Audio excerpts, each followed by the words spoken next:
My name is Jessica Williams, and I'm 28 years old. 3 months ago, I stood outside the Phoenician Resort in Scottsdale, Arizona, watching limousines pull up to my own brother's wedding while security guards told me I wasn't welcome inside. My brother Mike had just told me over the phone that bringing the grocery store girl would embarrass him in front of his Fortune 500 guests. What he didn't know was that the building his reception was being held in was owned by a company that had my signature on every major contract. What he discovered that night changed everything, and I mean everything, about our family forever. Before we jump back in, tell us where you're tuning in from, and if this story touches you, make sure you're subscribed, because tomorrow I've saved something extra special for you. The March heat in Phoenix was already climbing toward 90 degrees, but I felt ice cold standing in the circular driveway of the Phoenician Resort. The massive property stretched out before me like something from a luxury magazine, with its towering palm trees and fountains that probably cost more than most people's cars. I had driven my modest Honda Civic here after finishing my shift at Valley Market, still wearing the faint scent of the grocery store's cleaning supplies on my black dress. The dress itself was beautiful, something I'd saved up for over 3 months, but standing here among the Bentleys and Mercedes, pulling up to the valet stand, I felt like I was playing dress-up in someone else's life. I walked through the resort's main entrance, my heels clicking against the polished marble floors that reflected the crystal chandeliers hanging overhead. The lobby was a showcase of Southwest elegance, with massive stone fireplaces and Native American art pieces that probably cost more than I made in a year at the grocery store. Well-dressed guests were already mingling, their conversations a mix of stock market talk and vacation home comparisons that made my stomach tighten with familiar inadequacy. The check-in table was positioned near the entrance to the Sonoran ballroom, draped in white linens and adorned with the kind of floral arrangements that spelled money in every petal. I approached the young woman behind the table, her hair pulled back in a perfect chignon that probably took an hour to create. She wore a nameplate that read Victoria Hayes, Wedding Coordinator, and her smile was professionally warm but clearly reserved for people who belonged in spaces like this. "Good evening," I said, trying to project confidence I didn't feel. "I'm Jessica Williams, here for the Williams-Torres wedding." The irony of sharing the groom's last name while feeling like a complete outsider wasn't lost on me. Victoria's perfectly manicured fingers flew across her tablet, her brow furrowing slightly as she scrolled through what seemed like an endless guest list. "I'm sorry, could you spell that for me?" she asked, her tone still polite but with a hint of confusion creeping in. I spelled out my name slowly, watching her search again, this time with more deliberation. The seconds stretched out like hours as other guests flowed around us, their laughter and animated conversations creating a backdrop that made the silence at the check-in table feel deafening. "Miss Williams," Victoria finally said, her voice carefully modulated, "I'm not seeing your name on our guest list. Are you perhaps a +1 for another guest?" The question hung in the air between us, and I felt the heat of embarrassment creep up my neck despite the resort's aggressive air conditioning. A +1? At my own brother's wedding? "No, I'm the groom's sister," I replied, my voice steady even though my hands were starting to shake slightly. "There must be some kind of mistake." Victoria's eyes widened slightly, clearly not expecting this complication. She glanced around nervously, probably wondering how to handle a family member who wasn't on the list without causing a scene that might disrupt the elegant atmosphere her team had worked so hard to create. "Let me just double-check with our event manager," she said, reaching for her phone. But before she could dial, I was already pulling out my own phone, my fingers moving automatically to Mike's contact. If this was a mistake, he'd want to know. If it wasn't, well, I needed to hear it directly from him. The phone rang twice before his familiar voice came through, though it sounded different somehow, more polished and formal than the brother I'd grown up with. "Jess, what's going on? I'm about to start taking pictures." In the background I could hear the sounds of celebration, laughter and music that seemed to emphasize how far away I was from whatever was happening in there. Mike, I'm at the check-in table, and they're saying I'm not on the guest list, I said, keeping my voice low to avoid drawing attention from the other guests who were still streaming past us. Is there some kind of mix-up with the invitations? I was giving him every opportunity to fix this, to laugh and say of course it was a mistake, that his sister would naturally be at his wedding. The pause that followed was long enough for me to count my own heartbeats. When Mike finally spoke, his voice had changed completely, taking on a tone I'd never heard from him before. It was dismissive, almost cruel, and carried the weight of a decision that had clearly been made long before this phone call. "Come on, Jess. You really thought you'd be invited to this?" The words hit me like a physical blow, each one carefully chosen to maximize impact. "This is a serious event. We've got CEOs here, venture capitalists, people who are actually important in the business world. You work at a grocery store, for crying out loud. Do you have any idea how awkward it would be to introduce you to these people?" I gripped the phone tighter, my knuckles going white as his words continued to pour through the speaker. I mean, what would I even say? "Hey, meet my sister, she's a cashier at Valley Market." These people would think I was joking. "Amanda's parents are here, investors from her dad's firm, and my business partners who I'm hoping will fund my next venture. This isn't family game night, Jess, this is my future." The casual cruelty in his voice was what hurt the most. This wasn't anger or frustration, this was calculated dismissal, like he'd thought through exactly why I didn't belong in his new life and had come to peace with it. Around me, the resort's lobby continued its elegant dance of wealthy guests and attentive staff, but I felt like I was standing in a bubble of humiliation that separated me from their effortless confidence. "I understand," I managed to say, though my voice sounded strange and distant even to my own ears. Mike was already moving on, his attention clearly divided between our conversation and whatever important wedding activities were demanding his presence. "Look, I've got to go," he said, and I could hear someone calling his name in the background. "Maybe we can grab coffee next week or something, but tonight, this just isn't the right fit, you know?" The line went dead before I could respond, leaving me standing there with the phone still pressed to my ear like I was hoping for some different ending to replay itself. Victoria was watching me with a mixture of professional sympathy and personal discomfort, clearly having overheard enough of the conversation to understand what had just happened. "I'm so sorry," she said softly, and her kindness somehow made the whole situation worse. "Is there anything I can do?" I looked past her toward the ballroom doors, where I could see glimpses of golden light and hear the gentle sound of a string quartet warming up. Somewhere in there, my brother was celebrating the biggest day of his life, surrounded by people he deemed worthy of. Preparing and narrating this story took us a lot of time, so if you are enjoying it, subscribe to our channel. It means a lot to us. Now back to the story. Sharing it with.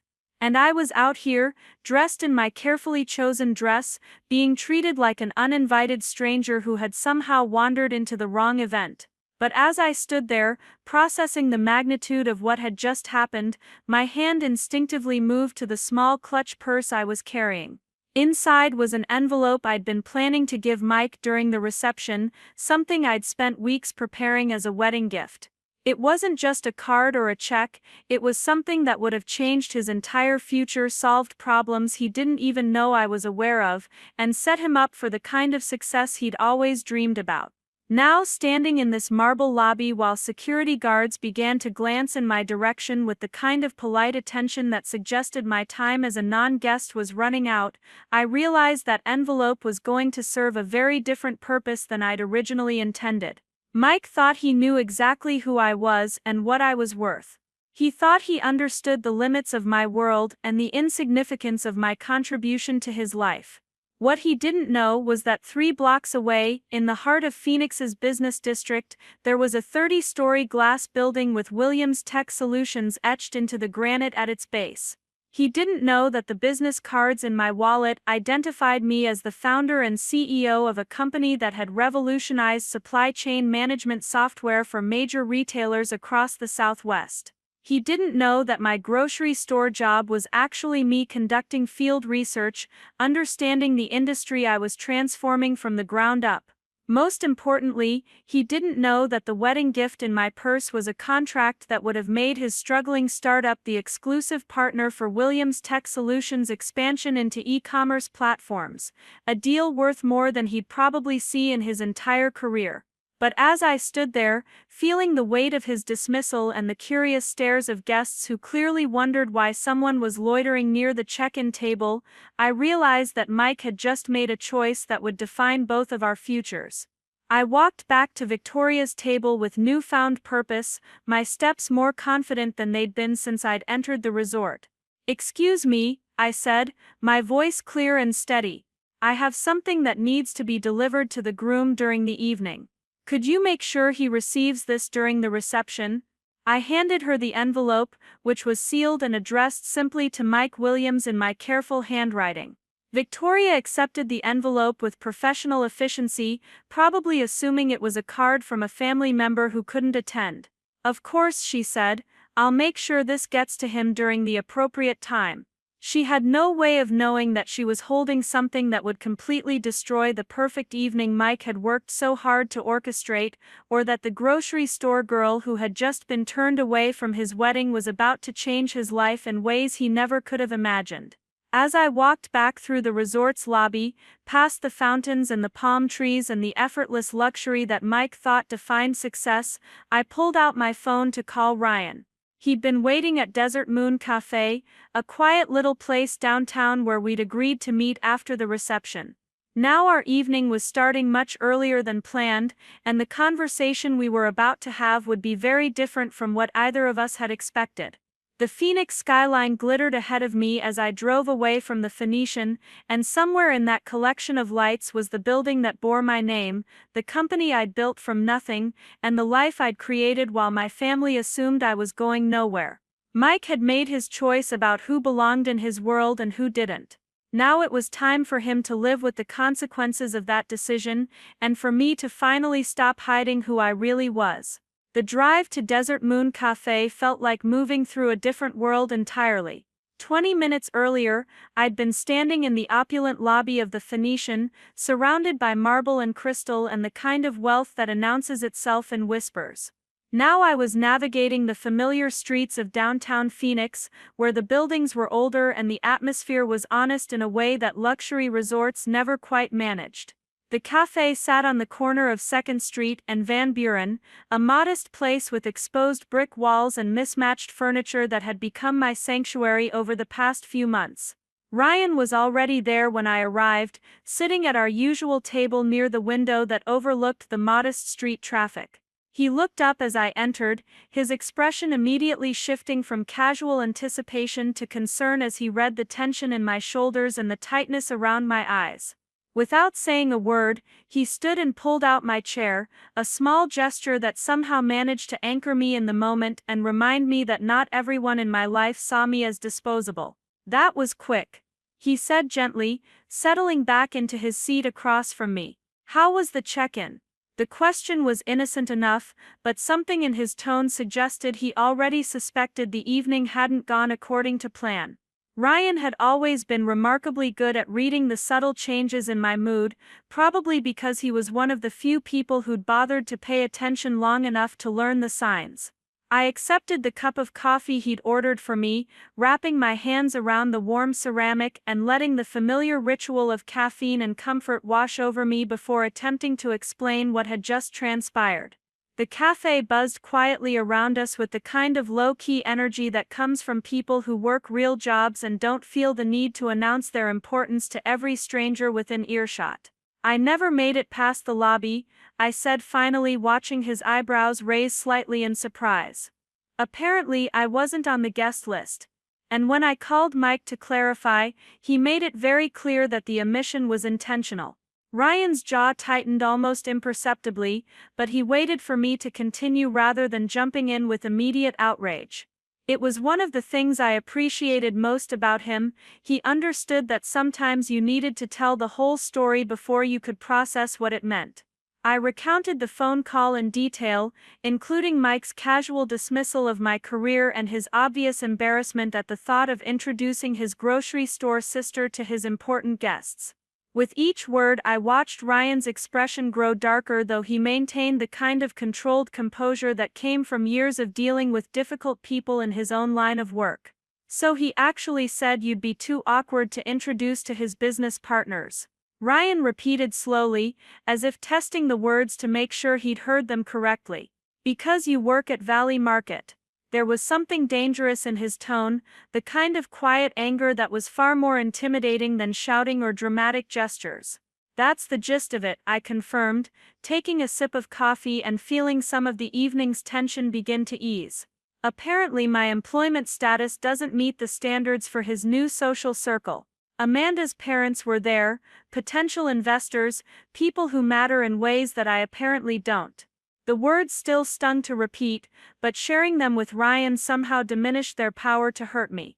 Ryan leaned back in his chair, running a hand through his dark hair in the way he always did when he was processing something particularly frustrating.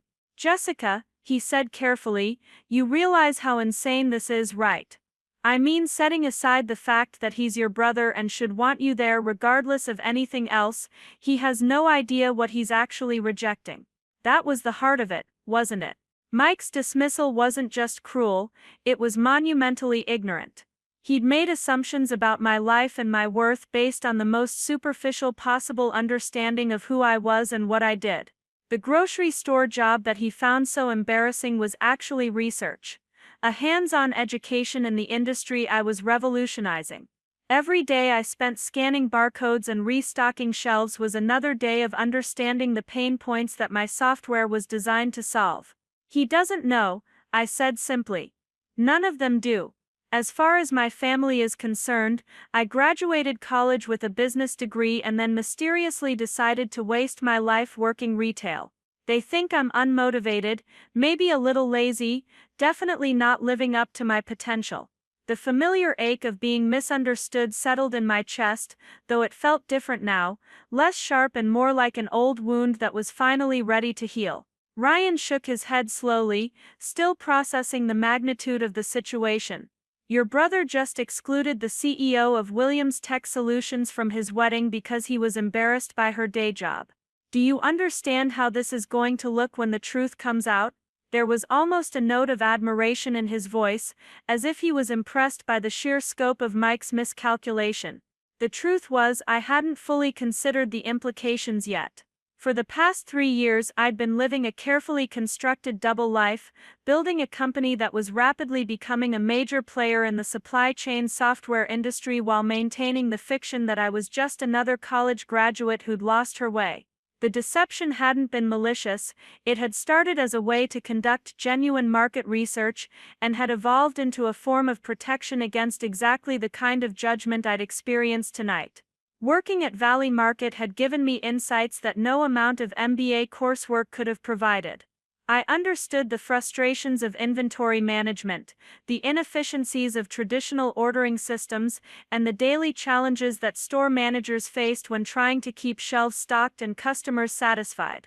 That knowledge had informed every line of code in the software that Williams Tech Solutions had developed, creating solutions that actually addressed real problems rather than theoretical ones. More importantly, the grocery store job had provided perfect cover for the long hours and intense focus that building a startup required. When I disappeared for weeks at a time to attend investor meetings or technology conferences, my family assumed I was just being antisocial. When I worked late into the night on code development or business planning, they thought I was watching television or browsing social media. The low expectations that frustrated me so much had also created the space I needed to build something extraordinary. I gave them an envelope. I told Ryan, pulling myself back to the present moment. Asked the wedding coordinator to deliver it during the reception. His eyes lit up with interest, recognizing the deliberate precision in my voice that usually meant I'd made a decision that would have far-reaching consequences. "What kind of envelope?"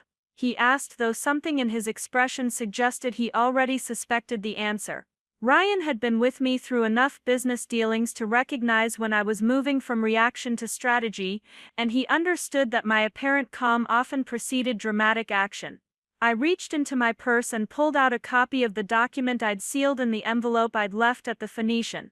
Ryan's eyes widened as he scanned the letterhead of Williams Tech Solutions and the formal business language that outlined a partnership proposal worth more than most people saw in a lifetime. The document represented months of planning and research, a carefully constructed offer that would have positioned Mike's struggling startup as the exclusive e-commerce partner for my company's retail expansion. "This was going to be your wedding gift," Ryan said, his voice filled with a mixture of amazement and something that might have been respect. "You were going to hand him a multi-million-dollar partnership deal as a surprise." He looked up from the papers with an expression I couldn't quite read, something between admiration and concern. "That was the plan," I confirmed.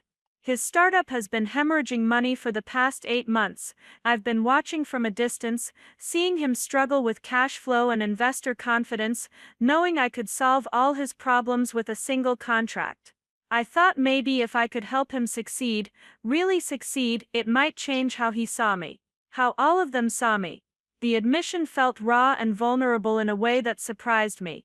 I'd spent so long focusing on building my company and protecting my secrets that I hadn't fully acknowledged how much I still craved my family's approval.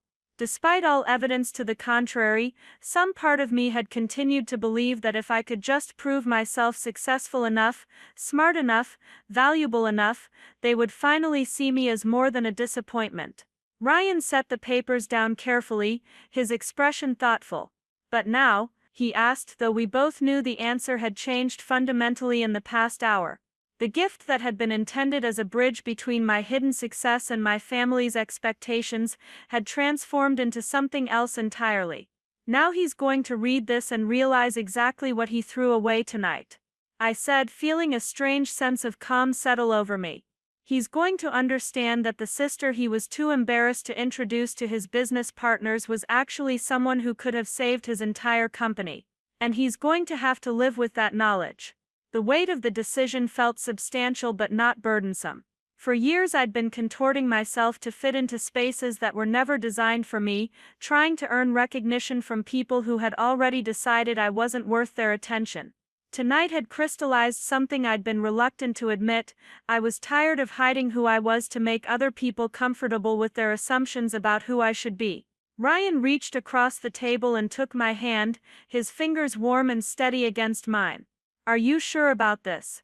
he asked. "Once he opens that envelope, there's no going back. Your cover is blown, and everything changes." His concern was genuine, born from his understanding of how carefully I'd guarded my privacy and how much I'd sacrificed to maintain the separation between my public and private lives. I thought about Mike's voice on the phone, the casual cruelty with which he'd dismissed not just my presence at his wedding but my entire worth as a human being. I thought about years of family dinners where my achievements were ignored and my choices were questioned, where success was measured only in terms that my family understood and valued. I thought about the envelope sitting in the wedding coordinator's careful hands, waiting to be delivered during what Mike undoubtedly expected to be the perfect culmination of his perfect evening. "I'm sure," I said, and meant it completely. "He made his choice about what I'm worth. Now he gets to live with the consequences." The freedom in that statement was intoxicating, like finally exhaling after holding my breath for years. I was done apologizing for who I was, done minimizing my accomplishments to make other people feel comfortable, done accepting treatment that I would never tolerate from strangers just because it came from family. The cafe around us continued its quiet evening rhythm, oblivious to the small revolution happening at table 12. Through the window I could see the Phoenix skyline beginning to light up as the sun set behind the mountains, and somewhere in that collection of buildings was the company I'd built, the employees who depended on me, and the clients who valued my work enough to pay handsomely for it. That was my real world, not the carefully orchestrated performance of wealth and status happening 3 miles away at the Phoenician. Ryan squeezed my hand gently, anchoring me in the moment. "So what happens now?" he asked, and I realized that for the first time in years I had no idea what came next. The careful balance I'd maintained between my two lives was about to collapse entirely, and everything that followed would be uncharted territory. "Now we wait," I said, feeling a smile tug at the corners of my mouth for the first time all evening. "And we see how long it takes for my phone to start ringing." The anticipation was almost exciting, like standing at the edge of a cliff and finally deciding to jump. Whatever happened next, at least it would be honest. Ryan's phone buzzed against the table and he glanced at the screen before showing it to me. It was a text from his friend Derek, who worked in event photography and was covering several weddings that weekend. "The Phoenician is buzzing tonight," the message read. "Some drama at the Williams-Torres reception. Groom looks like he's seen a ghost." I felt a flutter of satisfaction mixed with nervousness. The envelope had been delivered, which meant Mike had opened it during what should have been one of the happiest moments of his life. Somewhere across town, my brother was processing the magnitude of his miscalculation while surrounded by the very people he'd been so desperate to impress. The thought of his perfect evening crumbling in real time should have felt cruel, but instead, it felt like justice. "Part of me feels bad," I admitted to Ryan, though even as I said it I knew it wasn't entirely true. "He's my brother and this is his wedding day. No one deserves to have their wedding ruined."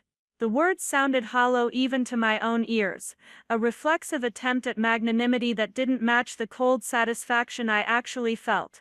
Ryan raised an eyebrow, his expression skeptical. "Jessica, he literally told you that introducing you to his guests would be too embarrassing. He excluded his own sister from his wedding because he thought your job wasn't impressive enough. Whatever's happening at that reception right now, he brought it on himself." The truth of that statement settled over me like a warm blanket. Mike hadn't been protecting me or trying to spare my feelings. He'd been protecting himself from the imagined embarrassment of having a grocery store worker in his social circle. The cruelty had been casual and calculated, which somehow made it worse than if it had been born from anger or frustration. He'd simply decided I wasn't good enough for his new life, and he'd been comfortable enough with that decision to say it out loud.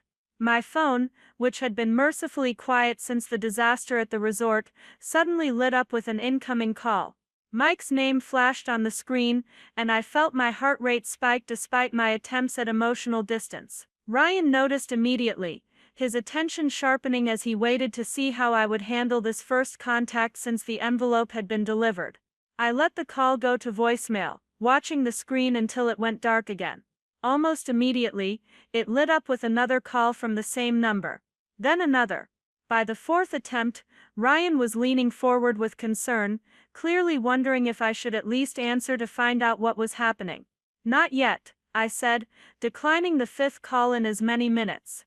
"He can wait." The small act of refusing to immediately respond to his sudden urgency felt powerfully satisfying after years of being dismissed whenever it was convenient for him. If Mike had something to say, he could find a way to say it that didn't involve interrupting my evening with his panic. The calls continued sporadically over the next hour as Ryan and I sat in the cafe talking through the implications of what had just happened and what might come next. Each time Mike's name appeared on my screen, I felt a small thrill of control, knowing that for once in our relationship I held all the power and he was the one desperately seeking my attention. By the time we decided to leave Desert Moon Cafe, my phone showed 17 missed calls from Mike, 3 from my mother, and 1 from Amanda. The voicemail notifications had piled up like digital evidence of a world that was rapidly reorganizing itself around a truth that had been hidden for too long. Whatever those messages contained, they represented the beginning of a conversation that would fundamentally change every relationship in my family. As we walked to our cars, Ryan paused beside my Honda Civic, his expression serious. "Are you ready for what comes next?" he asked. Because once you listen to those voicemails and start returning calls, everything changes. There's no going back to the way things were. I looked up at the Phoenix skyline, where the lights of my building were clearly visible among the downtown towers. Somewhere in that structure was an office with my name on the door, a company that bore my vision, and a future that I'd built entirely on my own terms. The life I'd been living in secret was about to become public knowledge, and all the careful boundaries I'd maintained were about to collapse. "I'm ready," I said, and realized I meant it completely. The grocery store girl who'd been turned away from her brother's wedding was about to disappear forever, and in her place would be someone who no longer needed anyone's permission to exist in the world she'd created for herself. The drive home from Desert Moon Cafe gave me time to think about how this pattern had started, how years of small dismissals had built into the monument of disrespect I'd experienced tonight. It wasn't just Mike who had learned to see me as lesser, it was a family tradition that had been carefully cultivated over decades of Sunday dinners and holiday gatherings where my accomplishments were treated as curiosities and my choices were questioned with the kind of condescending concern usually reserved for teenagers making poor decisions. My parents had established the template early. Dad worked as a regional manager for a construction company, solid middle management work that paid well and commanded respect in our suburban Phoenix neighborhood. Mom had been a real estate agent before retiring, the kind of woman who understood the value of appearances and social positioning in ways that shaped every family interaction. They'd raised Mike and me with clear expectations about success, though those expectations had always been more flexible when applied to their golden child. Mike had embraced their vision completely, pursuing business school with the kind of focused ambition that made family gatherings feel like progress reports on his inevitable rise to prominence. Even his choice to start his own company rather than climb the corporate ladder had been celebrated as entrepreneurial vision, evidence of the Williams family's natural business acumen. Every setback was temporary, every challenge was character building, and every small victory was proof that bigger things were coming. My path had been different from the beginning, though I'd tried to hide that fact for as long as possible. While Mike was networking his way through business school, I'd been falling in love with the elegant logic of software development and the infinite possibilities of technology solutions. My business degree had been a compromise with family expectations, but my real education had happened in computer labs and coding boot camps that my parents never bothered to ask about. The first signs of trouble had appeared during my senior year of college, when I'd tried to explain my interest in technology during one of our regular family dinners. Dad had listened with the kind of polite attention he usually reserved for Mom's gardening updates, while Mom had immediately begun suggesting ways I could use my business degree more traditionally. Mike, already graduated and working his first corporate job, had offered to introduce me to people in his network who could help me find something more suitable. Technology is fine as a hobby, Mom had said, refilling my water glass with the efficient movements of someone who'd been managing family meals for decades. But you need to think about your future, Jessica. What about marketing? You're good with people, and every company needs marketing. The suggestion had been delivered with the kind of maternal authority that was difficult to argue with, especially when it came wrapped in genuine concern for my well-being. Dad had nodded along, adding his own perspective with the measured tone he used for dispensing fatherly wisdom. Your mother's right, Jess. Technology changes too fast to build a career on. You need something stable, something that will still matter in 20 years. The irony of receiving career advice from people whose understanding of technology hadn't evolved past using email wasn't lost on me, but pointing that out would have been seen as disrespectful rather than factual. Mike had been more direct in his dismissal, though no less wrong in his assessment. Come on, Jess, you're not really a tech person. You like computers, but that's not the same thing as being able to build a business around them. Leave that to the people who actually understand how the industry works. His confidence had been absolute, delivered with the kind of casual certainty that made questioning him feel futile. I'd tried to explain that technology wasn't just about liking computers, that the business applications were vast and growing, that entire industries were being transformed by software solutions that didn't exist yet. But my explanations had been met with the kind of patient smiles that adults give to children who are enthusiastic about something they don't really understand. My family had already decided what I was capable of, and my actual interests didn't factor into their calculations. The pattern had continued after graduation, when I'd moved back to Phoenix and started working at Valley Market while secretly developing the software that would eventually become Williams Tech Solutions. My family had interpreted the grocery store job as evidence that I'd been right about my limitations, that my brief flirtation with technology had predictably led nowhere, and that I was finally accepting reality about my place in the world. "It's good that you're working," Mom had said during one particularly painful family dinner, "but you can't stay at that level forever. What's your plan for moving up? Have you thought about applying for management positions?" Her questions had been well-intentioned but based on the assumption that my current situation was the result of limited options rather than deliberate choice. Dad's approach had been more subtle but equally frustrating. He'd begun including career advice in our conversations, sharing stories from his own professional experience that were meant to guide me toward better decisions. "The key is consistency, Jess," he'd told me over coffee during one of our monthly father-daughter breakfasts. "Employers want to see that you can stick with something, build experience, show growth.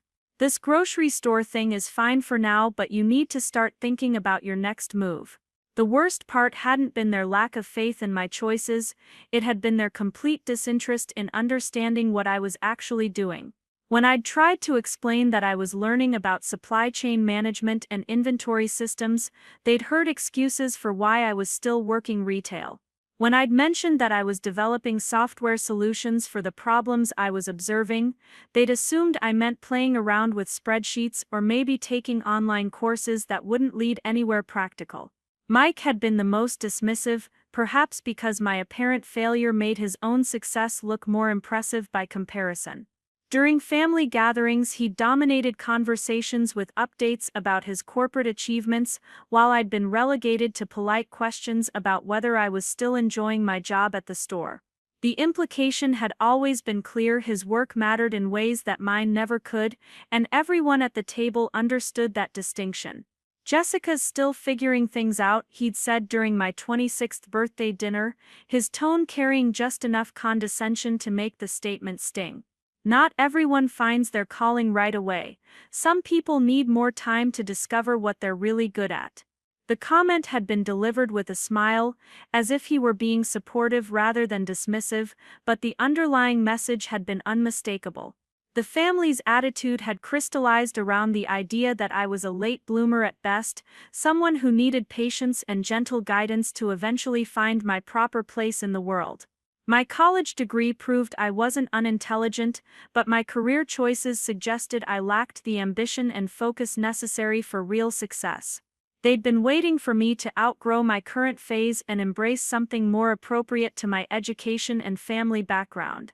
What they'd never bothered to discover was that their patient disappointment had been building steam for something extraordinary. While they'd been having polite conversations about my need to find direction, I'd been creating a company from scratch, developing software that solved real problems for real businesses, and building a client base that was willing to pay substantial money for solutions they couldn't find anywhere else. The grocery store job that embarrassed them so much had been my laboratory, a place where I could observe the daily frustrations that traditional inventory management created for both employees and customers. Every hour I'd spent scanning barcodes and restocking shelves had informed my understanding of how retail systems actually functioned, knowledge that no amount of theoretical study could have provided. My software didn't just work on paper, it worked in the real world because I'd spent months understanding the real world from the ground up. When store managers complained about ordering systems that didn't account for seasonal variations or customer preferences, I'd been there to hear those complaints directly. When inventory arrived late or in wrong quantities, I'd been part of the team that had to figure out how to make things work anyway. That hands-on experience had made Williams Tech Solutions different from other software companies that developed retail solutions. Our products addressed actual pain points rather than theoretical problems, and our implementation process accounted for the human factors that other developers ignored. The grocery store job that my family saw as evidence of my limited ambition had actually been the foundation for everything I'd built since. But explaining that to people who'd already decided what my life meant would have required them to fundamentally reconsider their assumptions about success, work, and the relationship between education and achievement. It was easier for them to maintain their narrative about my need for guidance than to acknowledge that I might be pursuing something they didn't understand. The irony was that Mike's dismissal tonight hadn't been a departure from family tradition, it had been the logical culmination of years of systematic underestimation.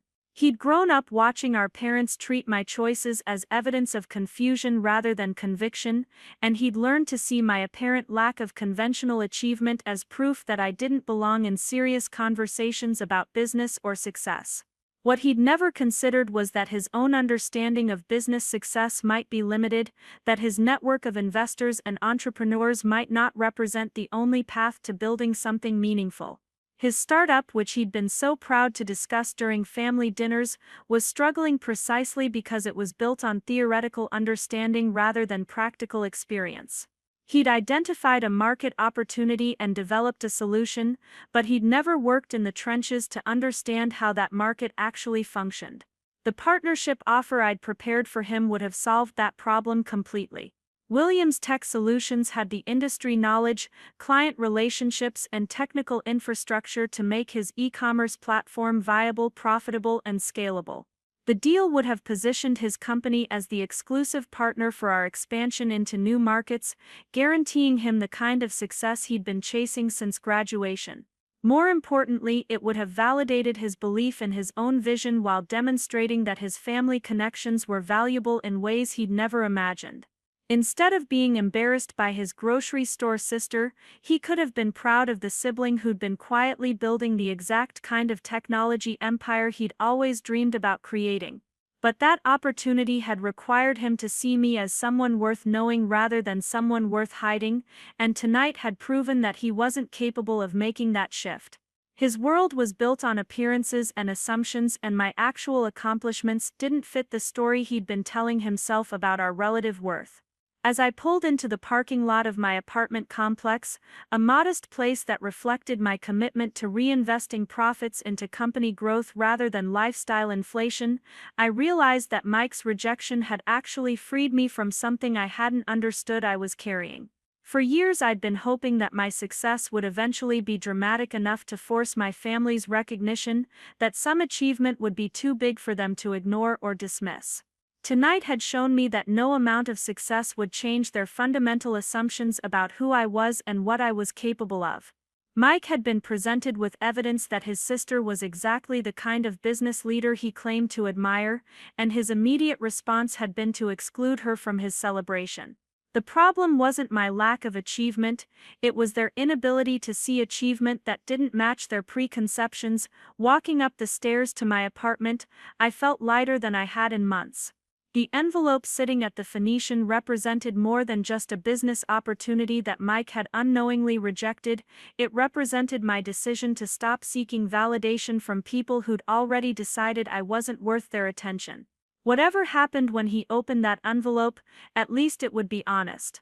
My phone buzzed with another call from Mike as I unlocked my apartment door. This time, instead of declining immediately, I watched his name flash on the screen until the call went to voicemail. The difference was subtle but significant. I wasn't avoiding his calls out of hurt or anger anymore. I was simply choosing when and how to engage with someone who'd lost the right to demand my immediate attention. The apartment I entered was a reflection of my double life, furnished simply but comfortably, with a high-end computer setup that looked somewhat out of place among the budget furniture I'd chosen to maintain my cover story.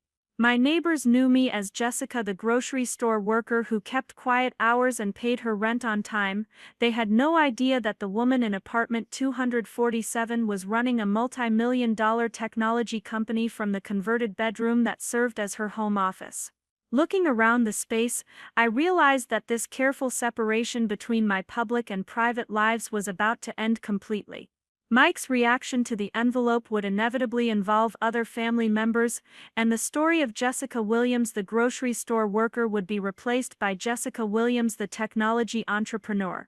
The simplicity of my current life was about to be replaced by complications I'd been avoiding for years.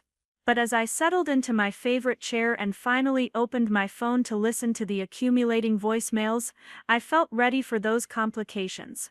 The woman who'd been turned away from her brother's wedding for being too embarrassing to introduce to his important guests was about to become someone those same guests would want to meet. The transformation wouldn't be dramatic or sudden, it would simply be the revelation of who I'd been all along. The first voicemail was from Mike, his voice tight with something that might have been panic. "Jess, I just opened your envelope. We need to talk. This can't be real. Call me back immediately. The desperation in his tone was almost satisfying, though it was quickly followed by a more complex emotion that felt uncomfortably like pity. He'd spent his entire evening celebrating what he thought was the pinnacle of his success, only to discover that his embarrassing sister could have handed him more success than he'd ever dreamed possible. The second message was longer, his voice more frantic as the implications had apparently begun to sink in. Jessica, I'm reading this contract and I don't understand. Williams Tech Solutions, you're the CEO, this has to be some kind of mistake. Amanda thinks you're playing a prank, but this looks real. The letterhead, the legal language, everything. Please call me back, I'm freaking out here. By the fourth voicemail, his tone had shifted from confusion to something approaching grief. I messed up, didn't I? I really messed up. Jess, if this is real, if you really run this company, then what I said tonight, God, what I said tonight was horrible. I need to fix this.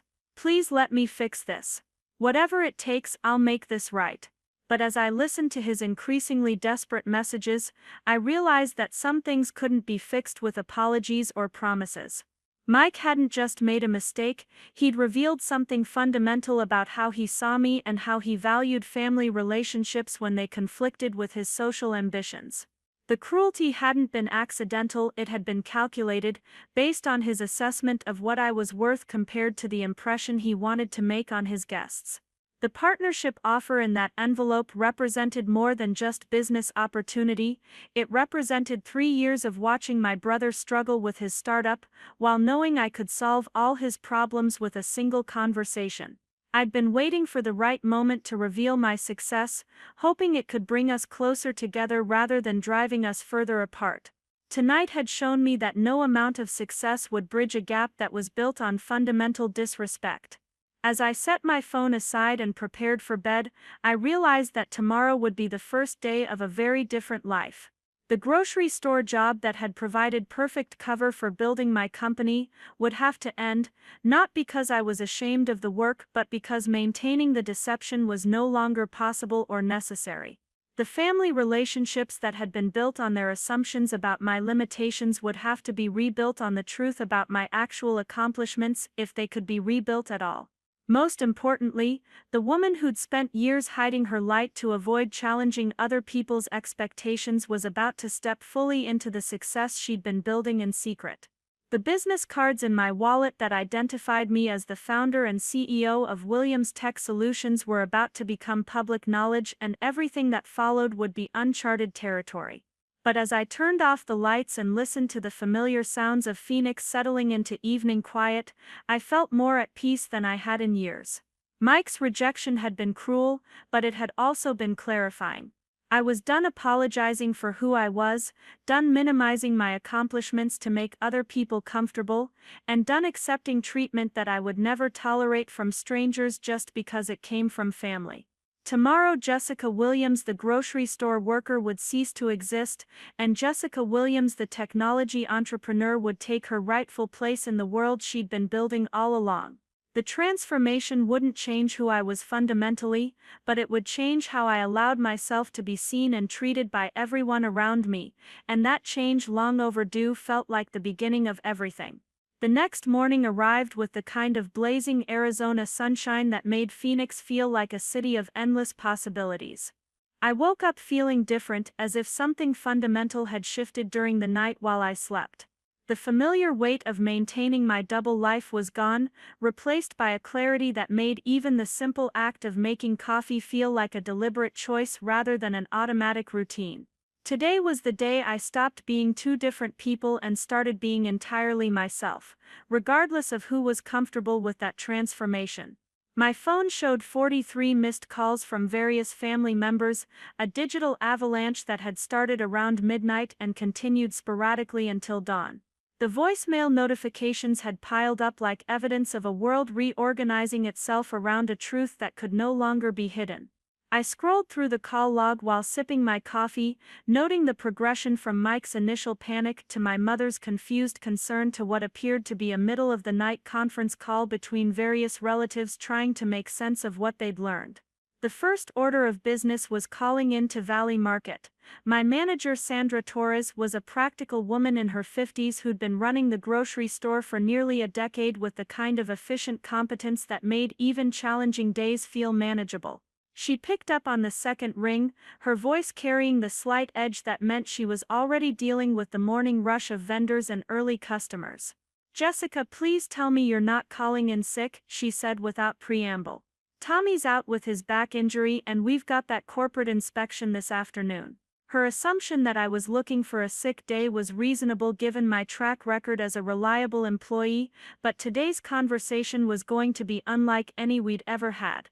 "Actually, Sandra, I need to give you my 2 weeks' notice," I said, the words feeling strange and final as they left my mouth. "Something's come up in my personal life that's going to require me to step away from retail." The euphemism felt inadequate for the magnitude of what was actually happening, but explaining that I was quitting my cover job to run my multi-million-dollar technology company full-time seemed like information that deserved a more gradual revelation. The silence on the other end of the line stretched long enough for me to wonder if the call had dropped. When Sandra finally spoke, her voice carried a mixture of disappointment and maternal concern that made me realize how much I'd grown to appreciate her steady presence over the past 3 years. "Honey, are you sure about this?" she asked. "I know the pay isn't great, but you've been here longer than most and you're good at what you do. Is this about school? Because we can work around class schedules if you're thinking about going back to college." Her willingness to accommodate what she assumed were my limitations reminded me of how many people had formed genuine relationships with the version of me that was about to disappear forever. "It's not about school," I assured her. "It's actually about a business opportunity that I can't pass up. I've really valued working here, Sandra. You've been an amazing manager and this team has taught me more than you probably realize." The truth of that statement was deeper than she could know. The lessons I'd learned at Valley Market had informed every aspect of the software solutions that Williams Tech had developed, making our products more practical and user-friendly than anything our competitors offered. After hanging up with Sandra, I sat in my kitchen and made a decision that would have been unthinkable 24 hours earlier. I pulled up the contact information for the Phoenix Business Journal and dialed the number for their technology reporter, a woman named Catherine Walsh who'd been following the rise of local startups with the kind of thorough journalism that made her articles required reading in the business community. "Catherine Walsh," she answered, her voice crisp and professional despite the early hour. In the background I could hear the familiar sounds of a newsroom coming to life, keyboards clicking and phones ringing as another day of covering Phoenix's business world got underway.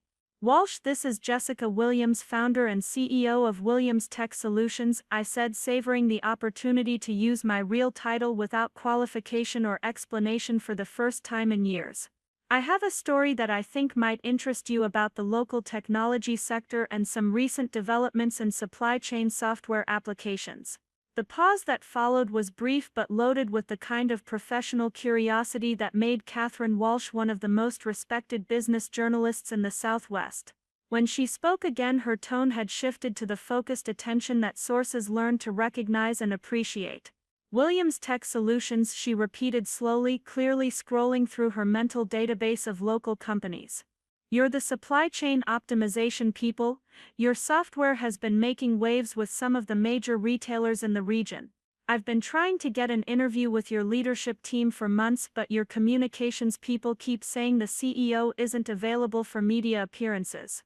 "That's because the CEO has been working undercover in the retail industry to better understand the systems she was trying to optimize," I said, feeling a thrill of anticipation at finally being able to tell the truth about my unconventional approach to market research. "I've spent the last 3 years working as a cashier and stock clerk while developing software solutions that address the real-world problems I was observing daily.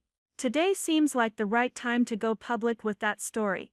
The silence that followed was longer this time, and I could practically hear Catherine's journalistic instincts recognizing a story that was both compelling and completely unexpected.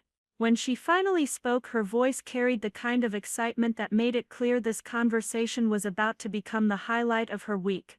Are you telling me that the CEO of one of Phoenix's fastest-growing tech companies has been working retail jobs as part of an extended research project? She asked, clearly already formulating the angle that would make this story irresistible to her readers. How long has this been going on and what prompted you to reveal it now? 3 years of research, I confirmed, and let's just say that recent family events have made it clear that it's time to stop hiding who I really am. The understatement felt appropriate for a preliminary conversation, though I suspected Catherine's investigative skills would eventually uncover the full story of last night's wedding disaster. We scheduled an interview for later that afternoon, and as I hung up the phone I realized that the carefully constructed barriers between my public and private lives were about to crumble completely. By tomorrow morning, anyone who cared about Phoenix's business community would know that Jessica Williams, the grocery store worker, and Jessica Williams, the technology entrepreneur, were the same person.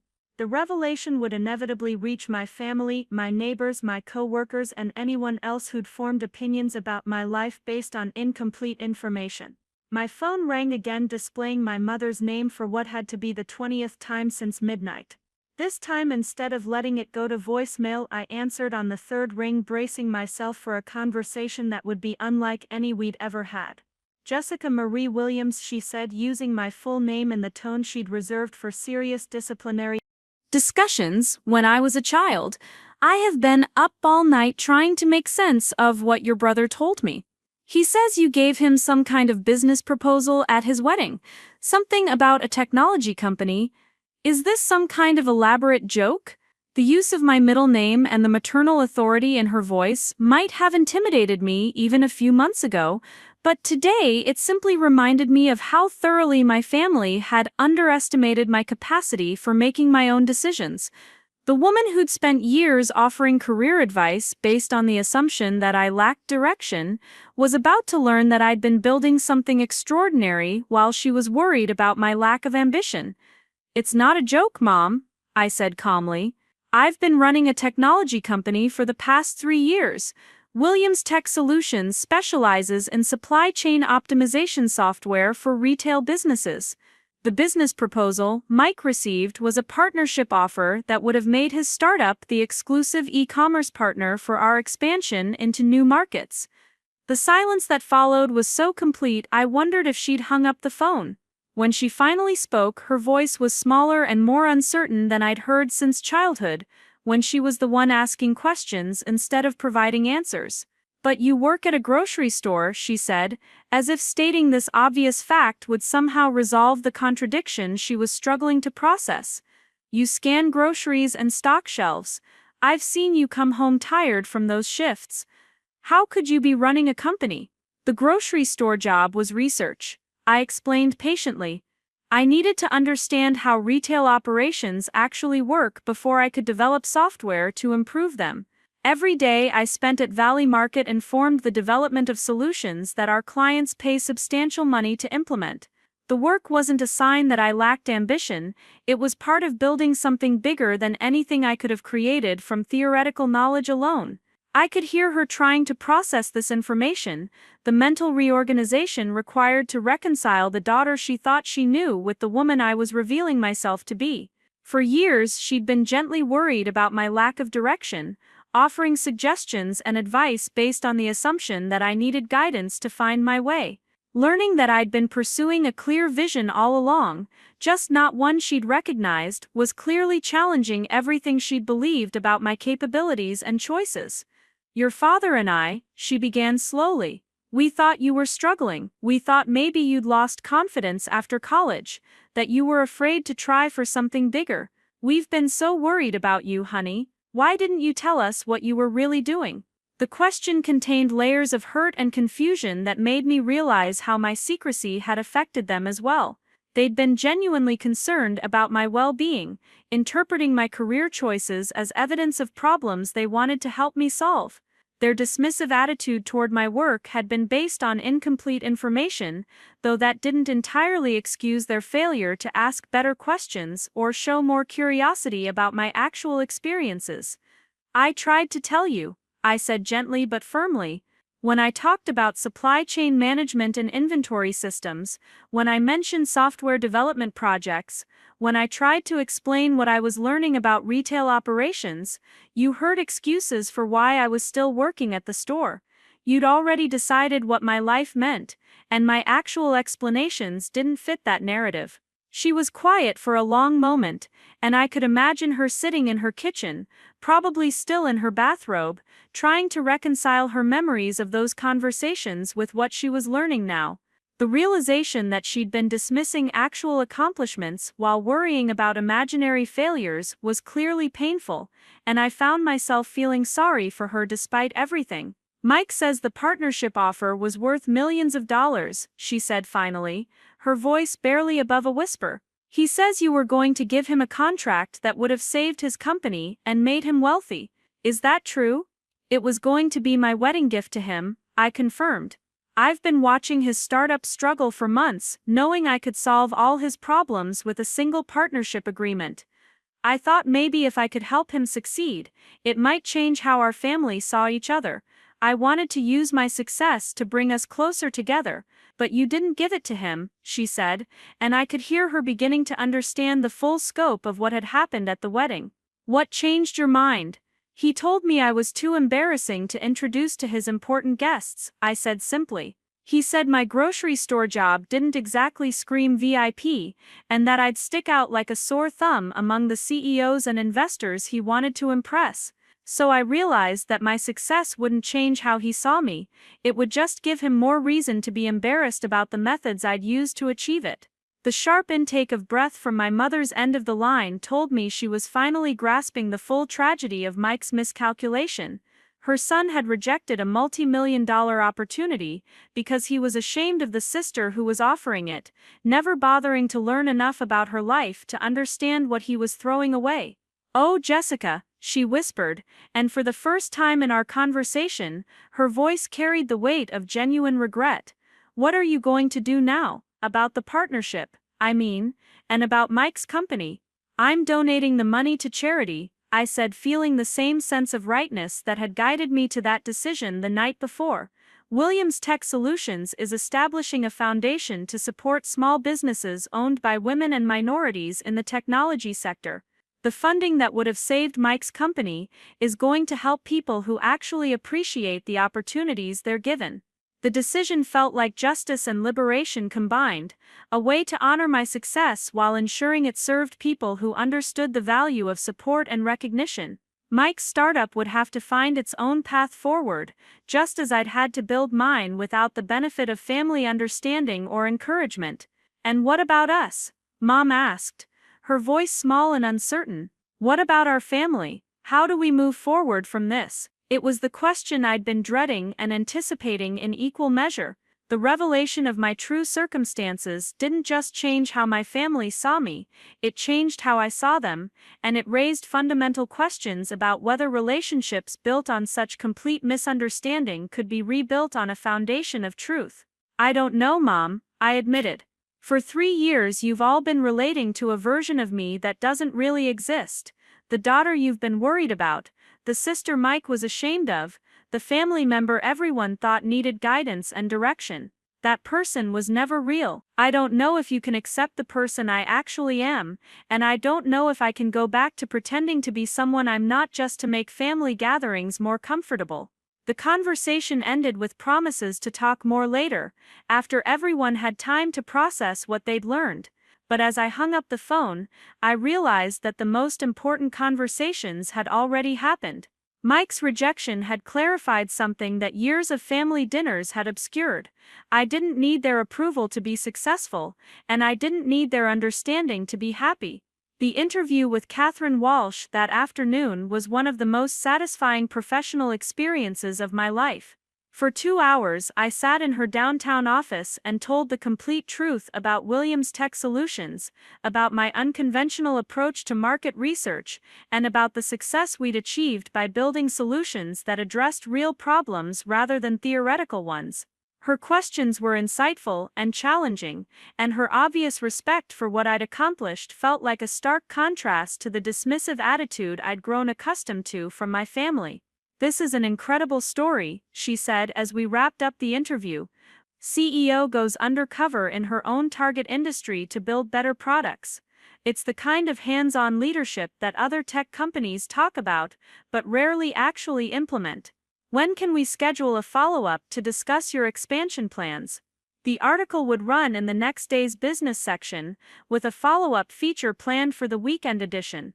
By Monday morning, anyone who mattered in Phoenix's business community would know exactly who Jessica Williams really was and what she'd built. The grocery store worker who'd been too embarrassing for her brother's wedding guests would be revealed as exactly the kind of entrepreneur those same guests would want to meet. That evening, Ryan and I celebrated at a restaurant downtown, toasting the end of my double life and the beginning of whatever came next. The view from our table included the downtown skyline, where Williams Tech Solutions occupied 3 floors of a gleaming office tower, and for the first time, I felt comfortable acknowledging that those lights represented my work, my vision, and my success. "How does it feel?" Ryan asked, raising his glass in a toast that encompassed everything that had changed in the past 24 hours. "Being yourself full-time instead of part-time, terrifying and liberating," I admitted, clinking my glass against his. I'd gotten so used to hiding that I'd forgotten how much energy it takes to maintain a false identity. "I feel like I can breathe fully for the first time in years." My phone buzzed with another call from Mike, the latest in a series that had continued throughout the day, as the reality of his situation became clearer. This time, instead of declining the call, I answered it. The conversation that followed was exactly what I'd expected: apologies, explanations, and increasingly desperate attempts to convince me to reconsider the partnership offer. "Jessica, please," he said, his voice carrying the kind of panic that came from watching a lifetime of ambition collapse in real time. "I know I messed up at the wedding. I know what I said was horrible, but we can fix this. You're my sister, and I love you, and I'm sorry I didn't see what you were building. But your company and my company, we could still work together. We could still be a family business." The phrase family business was particularly galling, considering that he'd excluded me from his family celebration less than 24 hours earlier. The sudden recognition of my value felt transparently motivated by self-interest rather than genuine understanding or remorse. "Mike," I said calmly, "yesterday you told me that introducing me to your business partners would be too embarrassing because I work at a grocery store. Today you want to create a family business together. Do you understand why that feels less than sincere?" "But I didn't know," he protested, his voice taking on the whining quality that had annoyed me even when we were children. "If I'd known you were running a tech company, everything would have been different. You can't blame me for reacting to incomplete information." "I can blame you for not bothering to get complete information," I replied. "For 3 years, you've been content to assume the worst about my choices without ever asking questions that might have revealed the truth. You didn't want to know what I was really doing because it was easier to feel superior when you thought I was failing."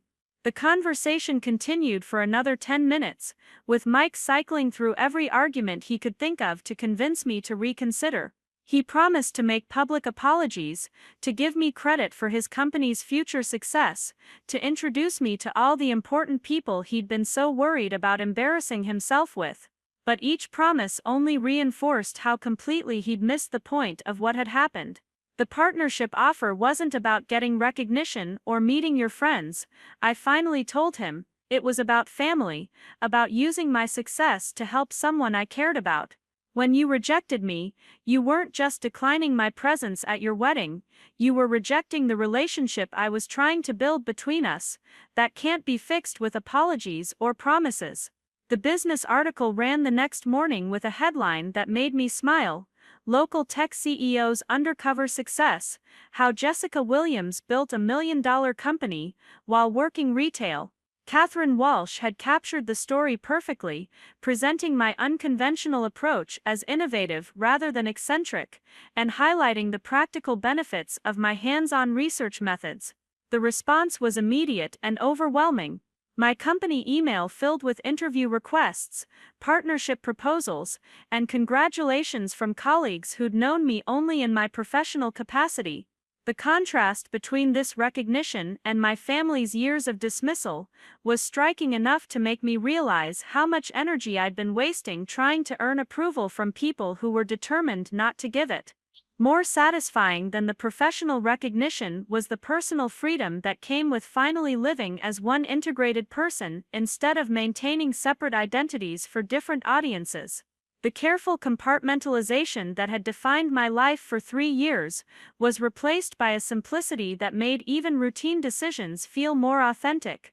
6 months later, I stood in the executive conference room of Williams Tech Solutions, looking out over downtown Phoenix, while my leadership team prepared for a presentation to potential investors.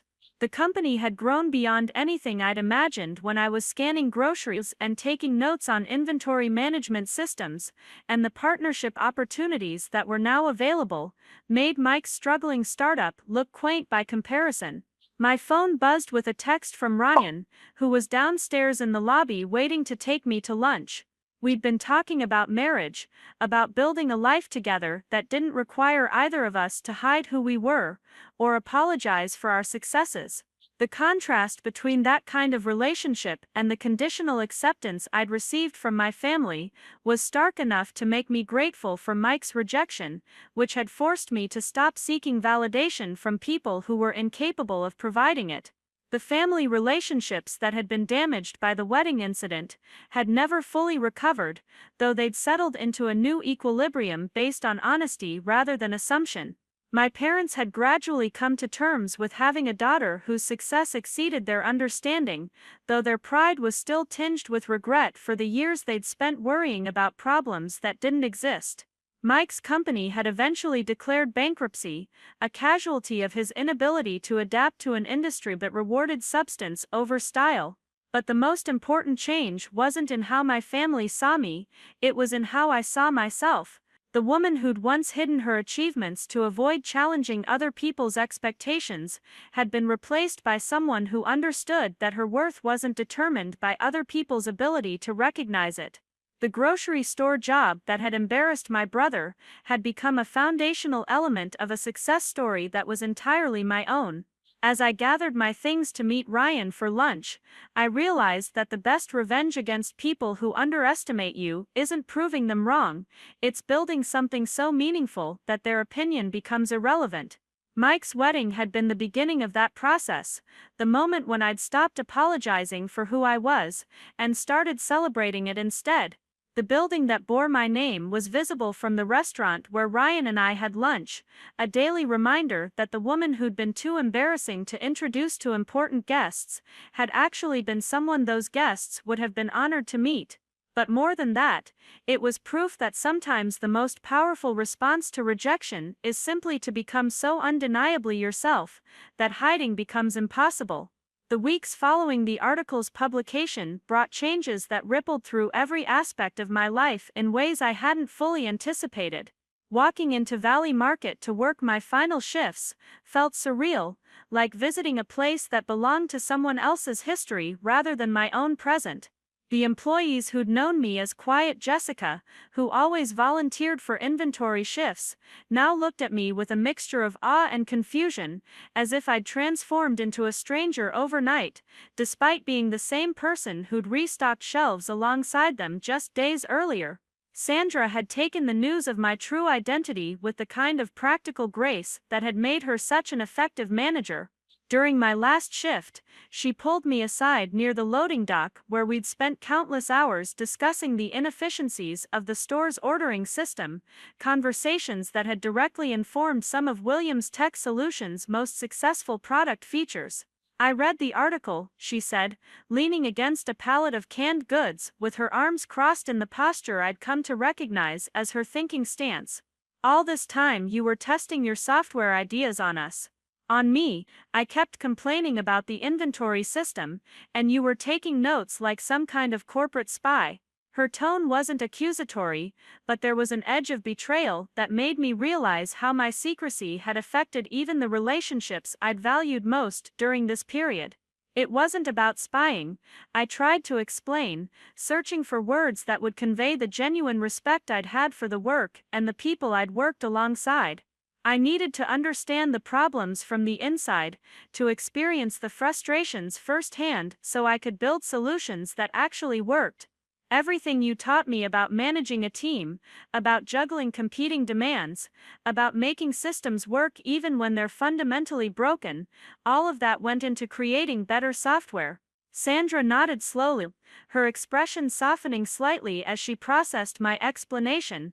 You know what the crazy thing is? Your software, the stuff your company sells, we're actually looking at implementing it here.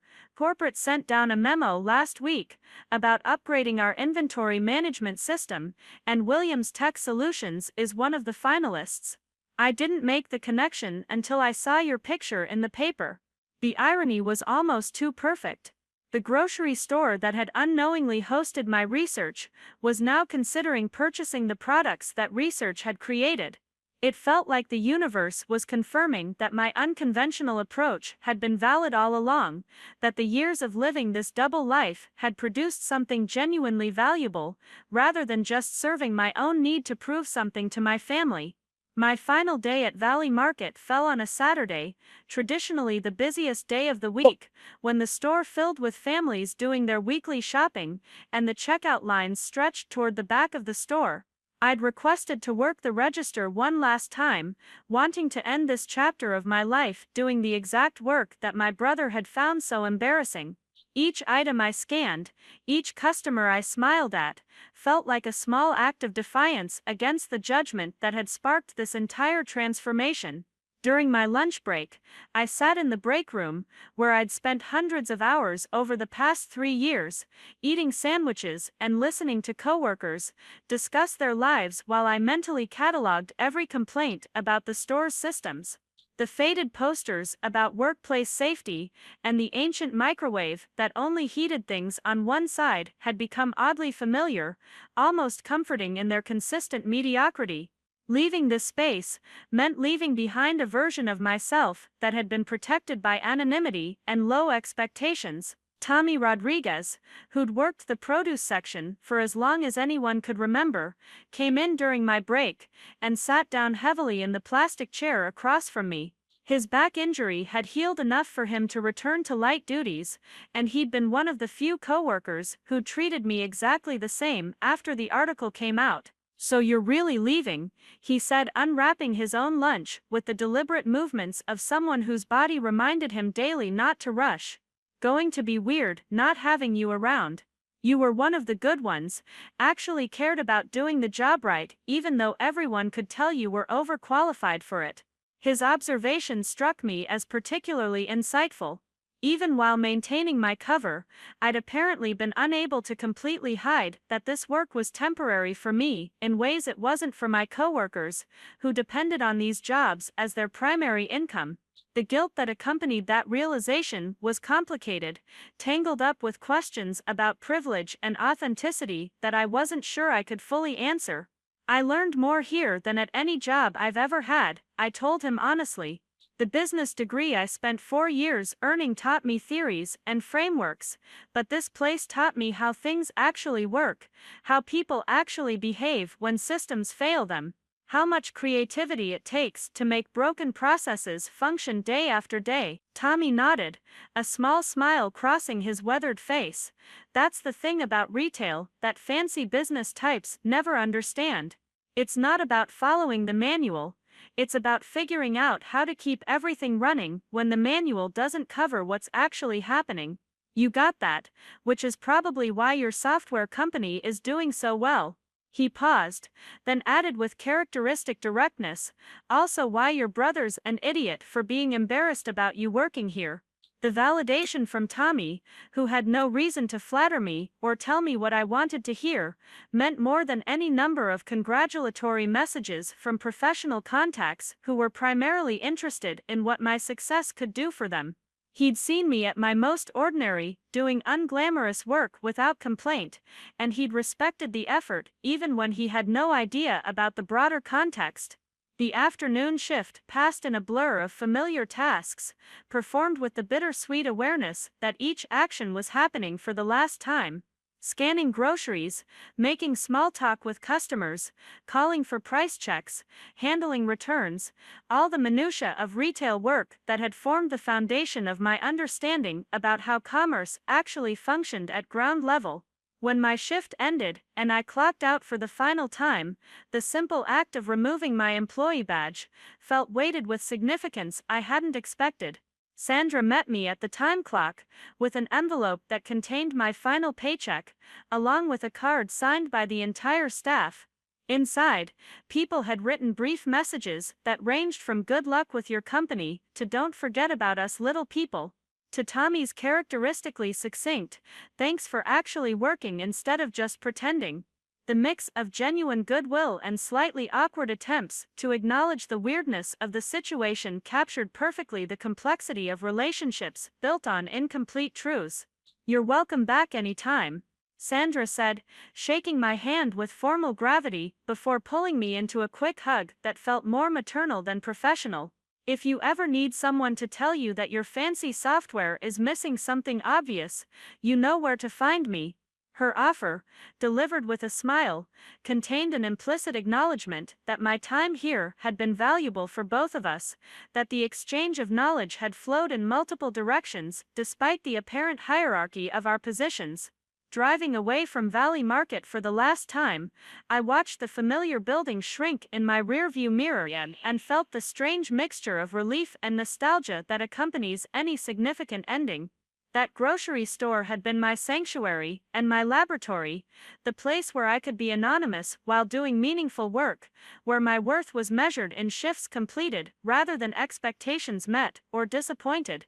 Leaving it meant fully embracing the identity I'd been building in secret, accepting all the visibility and vulnerability that came with being publicly successful. The transformation of my daily routine happened faster than I'd anticipated. Within a week of leaving Valley Market, my calendar filled with the kinds of commitments that had previously been squeezed into evenings and weekends around my retail schedule. Board meetings, investor presentations, client consultations, media interviews, all the activities that came with running a rapidly growing technology company and being willing to be the public face of that growth.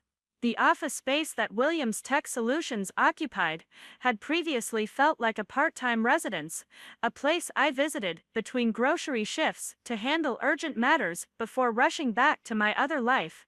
Now it became my primary professional home, and I found myself spending entire days in the corner office that bore my name on the door, making decisions that affected dozens of employees and millions of dollars in contracts, without having to check my watch to see if I needed to leave for an evening shift. My leadership team, who'd grown accustomed to their CEO being mysteriously unavailable during traditional business hours, adjusted to my constant presence with varying degrees of comfort. Jennifer Adams, my chief technology officer, who'd been with the company since its earliest days, seemed relieved to finally have regular access to my input on product development decisions. Thomas Clark, who handled our business operations, admitted during a private conversation that he'd been planning his departure because he'd assumed my frequent absences indicated a lack of serious commitment to the company's growth. "I thought you were one of those dilettante entrepreneurs," he confessed over coffee in my office, his usual corporate reserve cracking slightly. "Rich kid playing at running a business while daddy's money kept everything afloat. Finding out you were working retail to fund your research and living in a modest apartment to reinvest profits completely changed my assessment. You're the real deal, and I'm sorry I doubted that."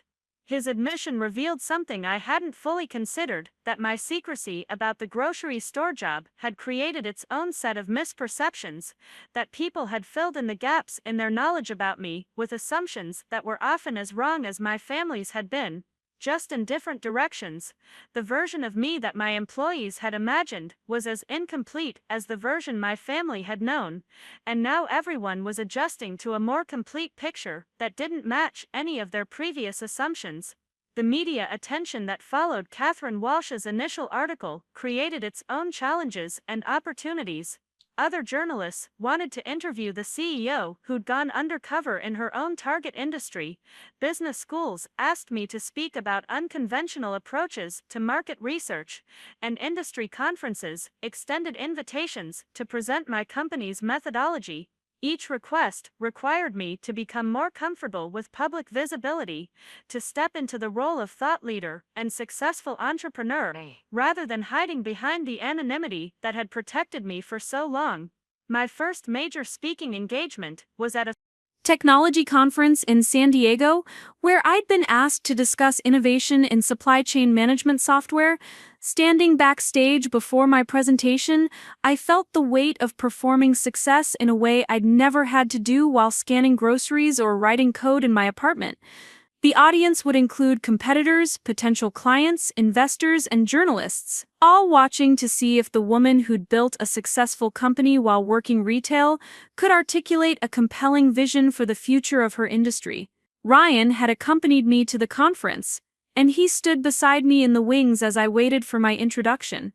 His presence had become increasingly important as my public profile grew, a reminder of relationships that existed independent of my professional success or family drama. We'd been talking more seriously about our future together, about what it would mean to build a life with someone who truly understood and valued who I was rather than who they thought I should become. "You've presented to clients and investors dozens of times," he reminded me, seeing the nervousness I was trying to hide. "This is just a bigger room with more people. Same content, same expertise, same you." His confidence in my ability to handle this moment helped calm the anxiety that had been building since I'd accepted the invitation. The presentation itself went better than I'd hoped. I spoke about the disconnect between theoretical business solutions and practical implementation challenges, using specific examples from my time at Valley Market to illustrate how software developers often missed crucial details about user needs. The audience responded with engaged questions and appreciative laughter at my stories about inventory mishaps and system failures, and by the time I left the stage, several people were already approaching to discuss potential partnerships or consulting opportunities. What I hadn't anticipated was the response from other women in the technology sector. During the conference reception, I was approached by at least a dozen female entrepreneurs and executives who wanted to share their own stories of being underestimated, dismissed, or forced to prove themselves in ways their male colleagues never faced. The common thread in their experiences was the exhausting necessity of being twice as good to receive half the recognition, of having their expertise questioned and their achievements attributed to luck or connections rather than skill and hard work. One woman, the founder of a cybersecurity firm that had recently secured major government contracts, pulled me aside for a conversation that felt more like a confession than networking. "I saw the article about your brother's wedding," she said quietly. "About him being ashamed to introduce you to his business contacts. My father did something similar at his retirement party last year. Introduced my brother, who works in sales, as the successful one, while I was standing right there with a company worth 10 times what my brother makes annually."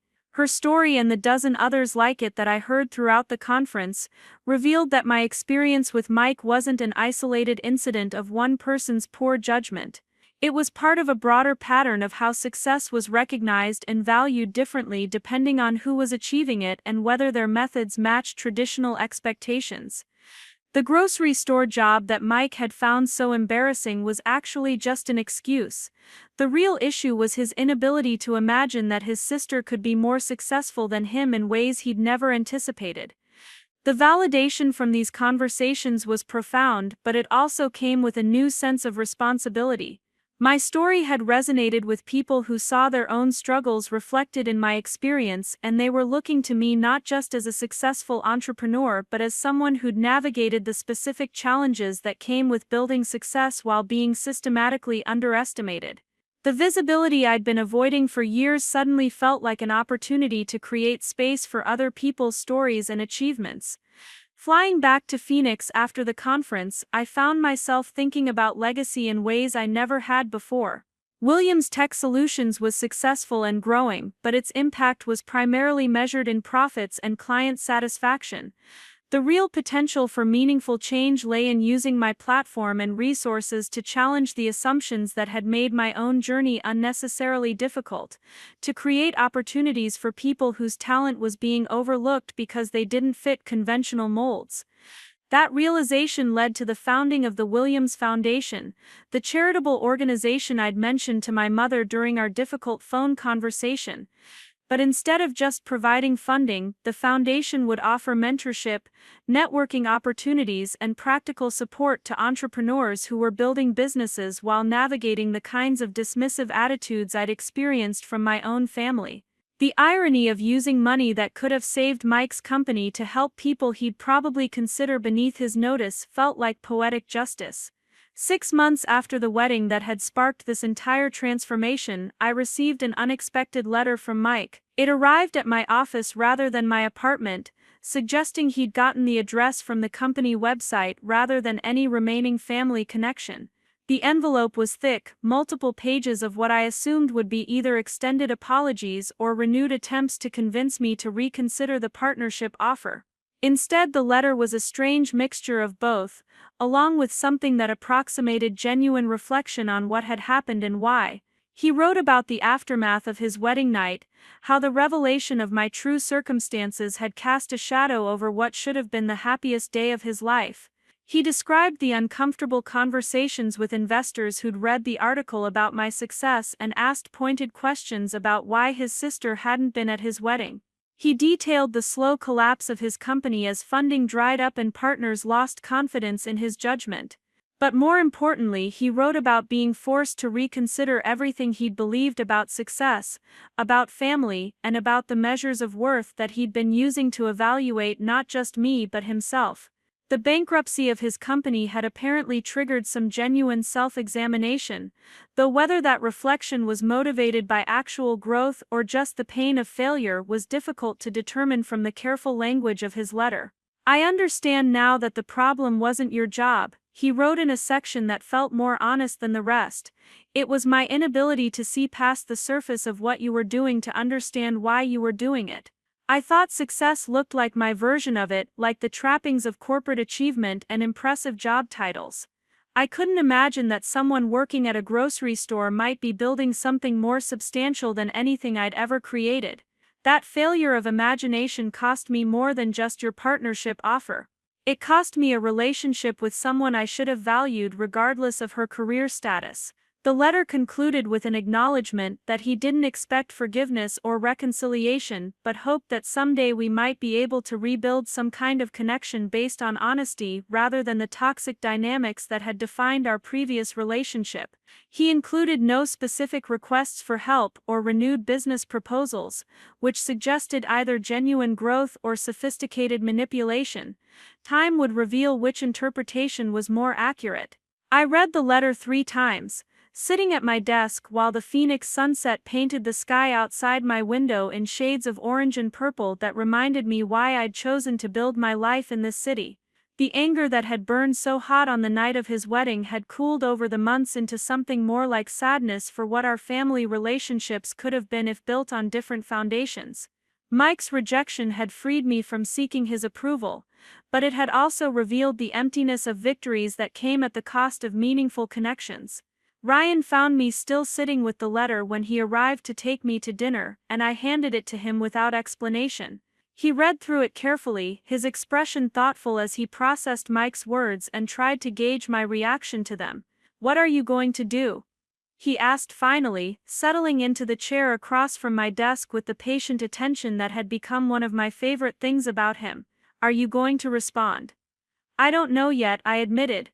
Part of me wants to believe that he's genuinely learned something from all this, that losing everything forced him to reconsider his values and priorities.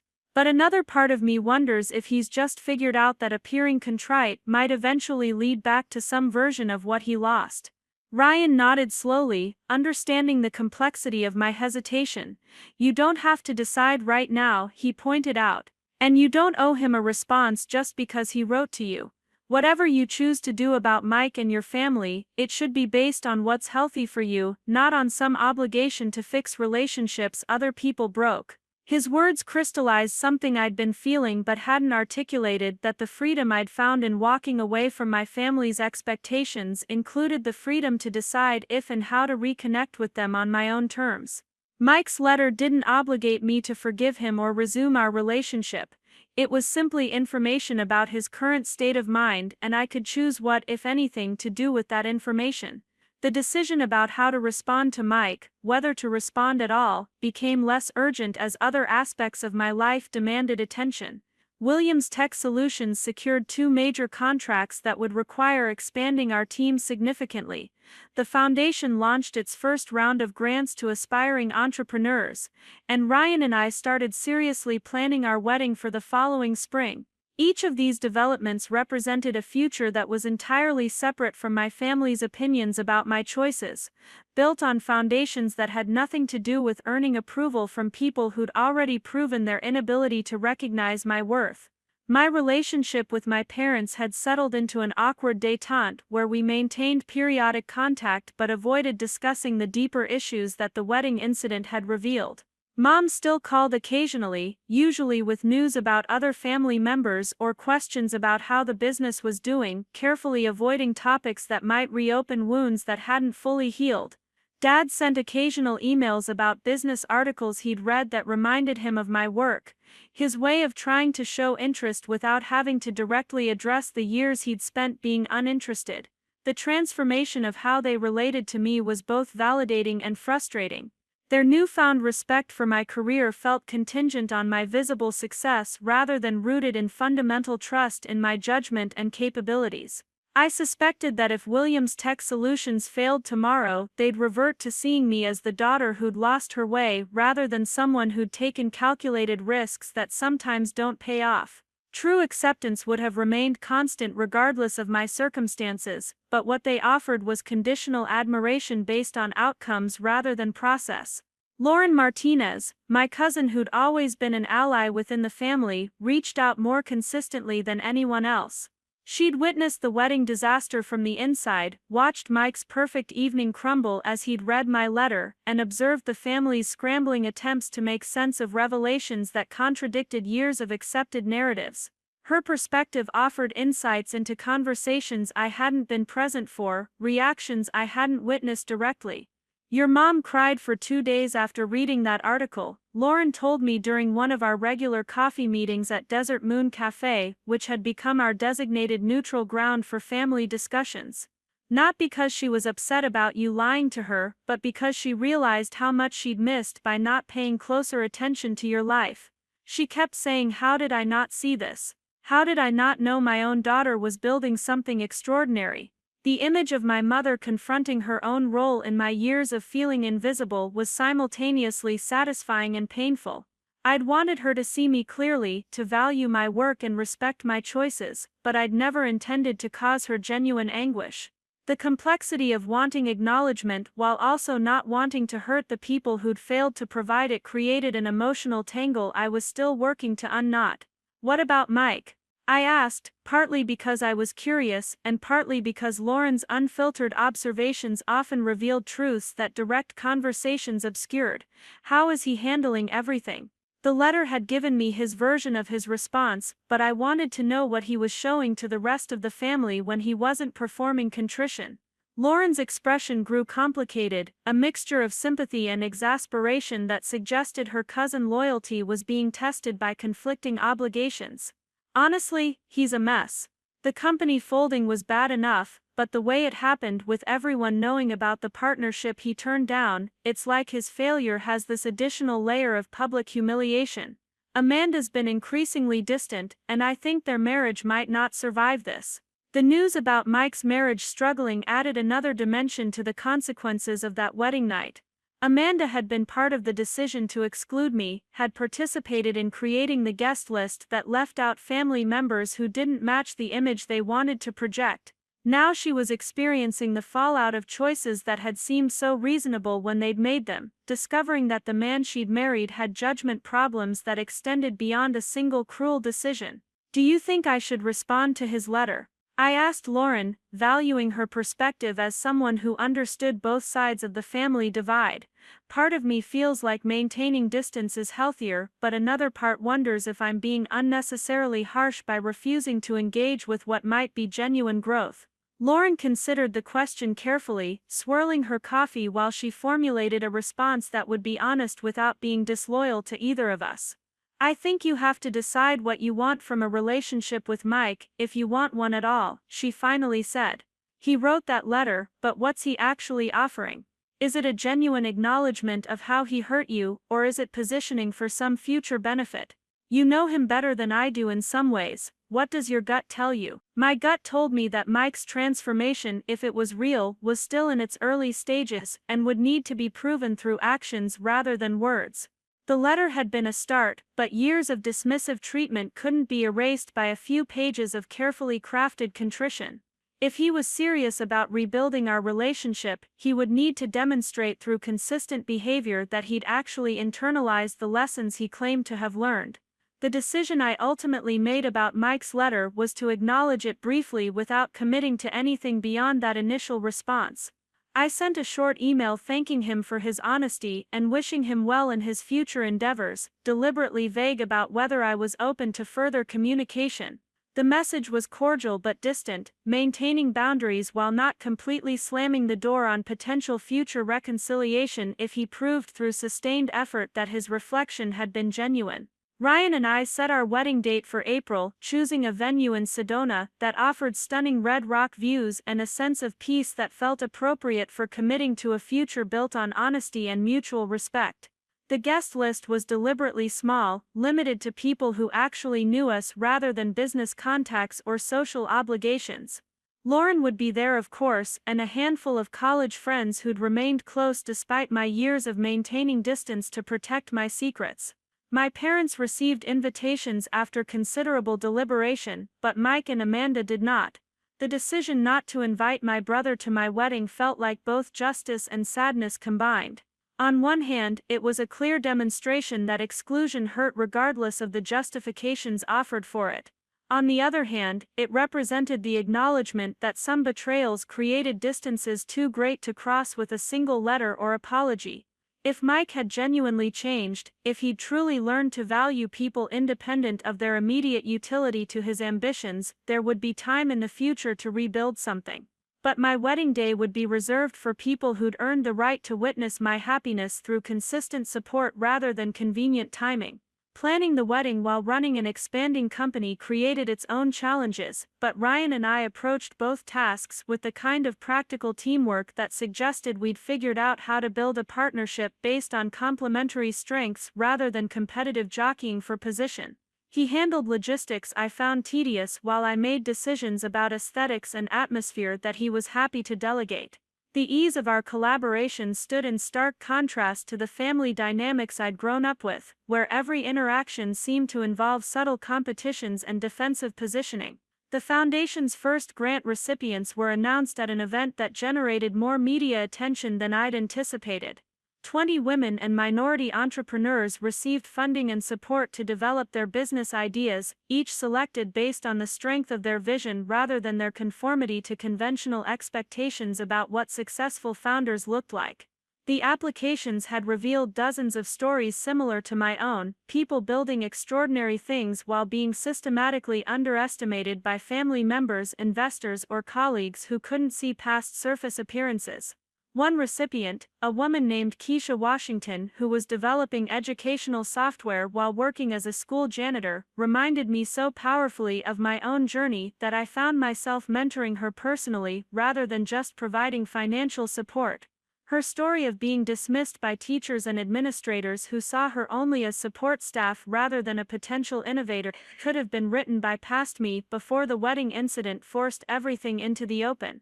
They keep asking when I'm going to get a real job, Keisha told me during one of our mentoring sessions, her frustration evident in the tightness around her eyes. Like working with their kids every day, seeing exactly where the educational system fails them isn't real work. They have no idea that I'm building software that could transform how students learn because they've already decided that someone who cleans classrooms can't possibly have valuable insights about education.